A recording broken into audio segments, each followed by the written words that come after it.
इंसान को जब प्रॉब्लम आती है डॉक्टर के पास भाग करके जाना चाहिए। और मुझे लगता है कि अगर वो प्राइमरी स्टेज में भी जाता है, आप लोगों के पास में आता है, तो वो बेटर तरीके से आप उसका ट्रीटमेंट कर सकते हैं और बेटर तरीके से काम हो सकता है। लेकिन सर डर लगता है जेब कटने का सर, तो वो जेब कटने वाला जो सिस्टम है सर, वो कम कैसे हो सकता है? इसको लेकर के सर आप क्या कहेंगे कि जो हॉस्पिटल की तरफ आदमी जो बिल्कुल नेचुरली चला जाए और नेचुरली उसका ट्रीटमेंट भी उसी तरीके से, उसकी जेब भी ना कटे, तो ऐसा कौन सा सीन क्रिएट हो सकता है? आप कौन सा ऐसा आइडियोलॉजी हो सकती है जिसके तहत ये सारे काम बहुत स्मूथ चलना शुरू हो जाएं?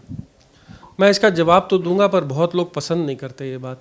आपने देखा होगा, लोग क्लिनिक्स में जाना पसंद करते हैं, डॉक्टर को क्लिनिक में दिखाना पसंद करते हैं, क्योंकि उनको पता है क्या एक्सपेक्टेड है। पता है मैं इतनी फीस दूंगा और मेरी बात रखी जाएगी। हॉस्पिटल लोग डर के मारे नहीं जाते कि एडमिट करने को बोलेंगे, बड़े बड़े खर्चे बनाएंगे, बड़ी बड़ी बीमारियों के नाम बताएंगे। एक्चुअली गलती हमारी बुनियाद में है। पूरे वर्ल्ड में ज़्यादातर डेवलप्ड नेशंस के अंदर medical system, medical facilities free हैं। इसको कभी भी बिजनेस का दर्जा नहीं दिया गया। मैं ये मार्केट से चीज़ लेके आया, 1 रुपये की 2 रुपये की बेच दी, इसको बिजनेस कहा जाता है। आज की तारीख में अनफॉर्चुनेटली हेल्थ सिस्टम एक बिजनेस बन गया है। बहुत कम लोगों के हाथ में ये चाबी चली गई है। हॉस्पिटल में 100 डॉक्टर्स काम करते हैं, सिर्फ अपनी फीस लेते हैं, पर उनके ऊपर जोर दिया जाता है कि आप कमा के दीजिए मुझे, नहीं तो आपको निकाल दिया जाएगा। इस वजह से यह माफिया सिस्टम में कन्वर्ट हो गया है। मैं चाहता हूं कि सरकार सारे प्राइवेट इंस्टीट्यूट्स को बंद करके गवर्नमेंट में कन्वर्ट करे। हर एक के ऊपर ऐसा डंडा चलाया जाए कि वो उनके कंट्रोल के अंदर हो। डॉक्टर्स को अपनी फीस अपनी कैपेबिलिटी के हिसाब से और वर्क कल्चर के हिसाब से देनी चाहिए, क्योंकि अगर आप ऐसा नहीं करोगे तो लोग डॉक्टर, आपके बच्चे डॉक्टर बनना बंद कर देंगे। कम से कम उनके खाने के और उनके घर के रहने के ताकत के बराबर उनको पैसा देना पड़ेगा। दवाइयों को जेनरिक में कन्वर्ट करिए और उनकी बिक्री को कंट्रोल करिए, और ये देखिए कि उसमें माफी सिस्टम ना ऐड हो। ब्लड टेस्ट, जो हज़ारों टेस्ट 2000 रुपये में 50 टेस्ट करा लो, किसी को नहीं पता उस टेस्ट में क्या आया क्या नहीं आया। प्राइमरी हेल्थ चेकअप के नाम पे लूट लिया जा रहा है। बड़ी बड़ी दुकानें खुल गई हैं जिसमें 50-50 टेस्ट, 30-30 ब्लड के टेस्ट कराए जा रहे हैं, जिनका कोई मतलब नहीं है।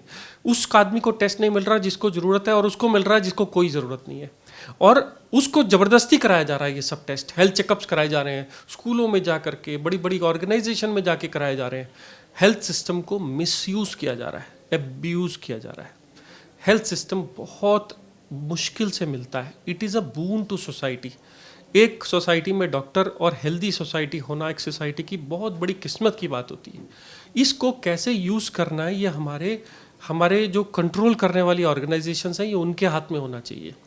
डॉक्टर्स को डिग्री के हिसाब से कितना पैसा मिले, हॉस्पिटल के हाथ में कितना परसेंटेज का बेनिफिट आए, या सारे के सारे सिस्टम को गवर्नमेंटाइज कर दीजिए। मत डरिए गवर्नमेंटाइज करने से, क्योंकि अगर आपने एक डिसीजन ले लिया, डीमोनेटाइजेशन का भी तो डिसीजन लिया था, वो आसान तो नहीं था ना। तो पूरे हेल्थ सिस्टम को गवर्नमेंट करने में कितनी देर लगती है? अगर विल होता है, और अगर विल होता तो ये कोरोना में ही हो जाना चाहिए था, क्योंकि लोग नहीं लूटे जाते अगर ये सारा गवर्नमेंटाइज होता। कितने हजारों हॉस्पिटल्स ने कितने हजारों बिल्स बना बना के लोगों को, मैं ये नहीं कहता हूँ लूटा, उन्होंने अपना बिजनेस किया, पर वो बिजनेस को होने की इजाज़त दी किसने? सरकार ने दी, हमारी संस्थाओं ने दी।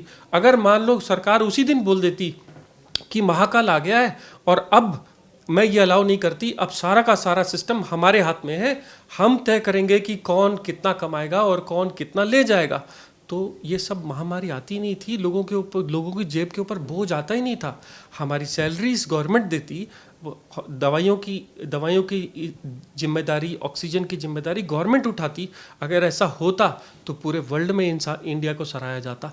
आज की तारीख में भी अमेरिका हमसे ज़्यादा महंगा हेल्थ सिस्टम कह रहे हैं, हमारा तो बहुत एफिशिएंट हेल्थ सिस्टम कह रहे हैं, बट हमारे लोग अफोर्ड नहीं कर सकते। इसके लिए पॉलिटिकल विल की ज़रूरत है, पर किसी एक आदमी को इसके ऊपर इनिशिएट करना पड़ेगा। अगर आप अच्छे तरीके से इसको इनिशिएट करेंगे तो ना कि हमारी सोसाइटी, बाकी हमारे सारे डॉक्टर्स जितने भी इसमें काम करते हैं दिलो जान से, ये सोच करके कि हम डॉक्टर इसलिए बने थे कि लोगों की सेवा करेंगे, उन लोगों का भी ये प्रण पूरा होता है। सर इससे तो आपसे पूरा प्राइवेट हेल्थ सेक्टर जो है वो बड़ा आपसे नाराज़ हो सकता है। लेकिन सर दूसरा पॉइंट ये भी है कि गवर्नमेंट के जो हॉस्पिटल्स हैं सर, आपने उस्मानिया हॉस्पिटल देखा है, दिल्ली के एम्स की हालत भी देखी है सर, कुत्ते तक भ्रमण कर लेते हैं सर आईसीयू के अंदर। तो ये सर एक बड़ी प्रॉब्लम है, तो वो गवर्नमेंट के अंदर ये प्रॉब्लम आती है। सर इस पर क्या कुछ कहेंगे? सर मैं भी गवर्नमेंट सिस्टम से पढ़ के आया हूँ और कम से कम 3 गवर्नमेंट इंस्टीट्यूट्स में काम किया है।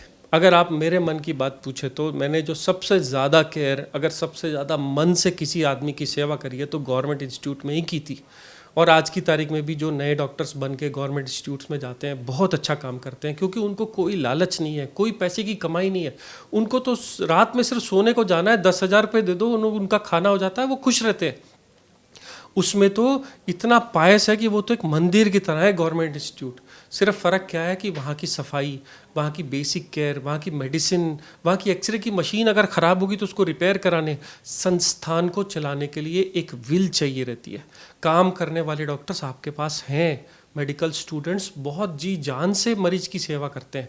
सिर्फ सिस्टम को सही करना है। सिस्टम में जो हमारी जो अड़चनें लगी हुई हैं कि इससे अप्रूवल चाहिए, उससे अप्रूवल चाहिए, नहीं तो ये मशीन ख़राब पड़ी रहेगी, ये नहीं आएगा, वो नहीं आएगा, दवाइयाँ टाइम पे नहीं मिलेगी। नहीं तो गवर्नमेंट सिस्टम पूरे वर्ल्ड में प्राइवेट सिस्टम से बेटर है। सिर्फ प्राइवेट सिस्टम फास्ट है, वहाँ पे क्वेश्चंस नहीं पूछे जाते, वहाँ पे अप्रूवल्स नहीं लिए जाते, वहाँ पे विल है काम करने का। प्राइवेट में प्राइवेट सिस्टम गवर्नमेंट सिस्टम से अच्छा नहीं है, फास्ट है।